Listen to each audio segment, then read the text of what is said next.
నమస్తే, welcome to editors analysis. Big breaking news. తమిళనాడులో political tsunami. Dravida కోటలు కూల్చిన దళపతి. స్టాలిన్ ఫ్యామిలీకే షాక్. టీవీకే ప్రభంజనంలో కొట్టుకుపోయిన డిఎంకే. 70 ఏళ్ల చరిత్ర కథం. జంజీ చేతుల్లోకి తమిళ గడ్డ. కింగ్ మేకర్ కాదు, డైరెక్ట్ కింగ్. ఎన్టీఆర్ రికార్డును చెరిపేసిన విజయ్. ఇది జరుగుతున్న ప్రచారం. తమిళనాడులో 70 ఏళ్ల ద్రవిడ రాజకీయ చరిత్ర సమాధి అయిందా? అన్నాదురై కాలం నుంచి ఎంజీఆర్, కరుణానిధి, జయలలిత వరకు దశాబ్దాలుగా ఏలిన ద్రవిడ సిద్ధాంతపు కోటలకు బీటలు పడ్డాయా? అవుననే అంటున్నాయి తాజాగా తమిళనాడు ఫలితాలు. ఇది కేవలం ఎన్నికల ఫలితం కాదు, ఒక తరం మార్పు, ఒక సిద్ధాంత పోరాటం.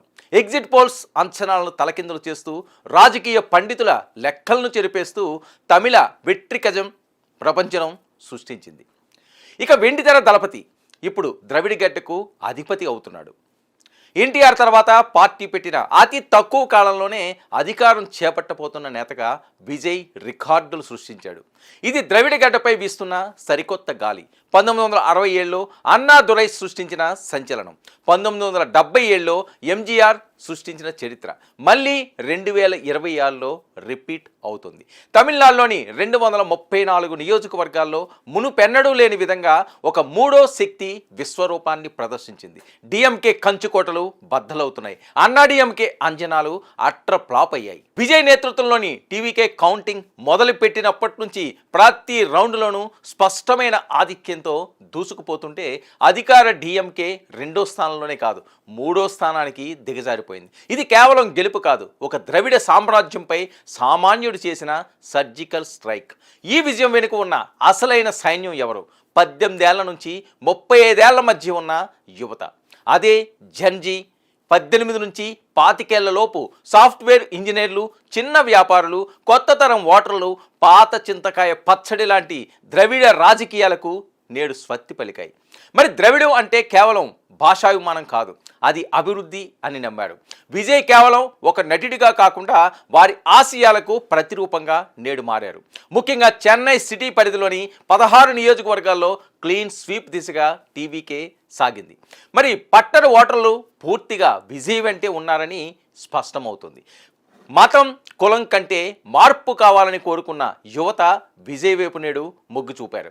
ఈ ఫలితాలు కేవలం రాజకీయాలను మాత్రమే కాదు, ఆర్థిక సామ్రాజ్యాలను కూడా వణికిస్తున్నాయి. స్టాలిన్ కుటుంబానికి అత్యంత ఆప్తులైన కళానిధి మారన్ నేతృత్వంలోని సన్ నెట్వర్క్ షేర్లు మార్కెట్లో కుప్పకూలాయి. డిఎంకే అధికారంలో ఉంటేనే తమకు రక్షణ అనుకున్న ఇన్వెస్టర్లు తాజాగా ట్రెండ్స్లో బెంబేలెత్తిపోతున్నారు. సాక్షాత్తు ముఖ్యమంత్రి ఎంకే స్టాలిన్ కొలత్తూరులో డిప్యూటీ సీఎం ఉదయనిధి స్టాలిన్ చపాక్లో వెనుకంజలో నిలబడడం దీనికి నిదర్శనం. మరి ద్రవిడ రాజకీయాల్లో ఒక భూకంపం, ఏకంగా డజను మందికి పైగా మంత్రులు ఓటమి అంటే ప్రజల్లో ఎంతటి కసి ఉందో అర్థమవుతుంది.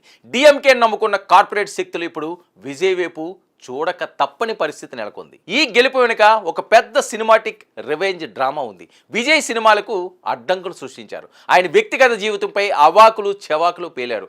ఐటీ దాడులతో భయపెట్టాలని చూశారు. కానీ విజయ్ ఏ రోజు నోరు విప్పి విమర్శించలేదు.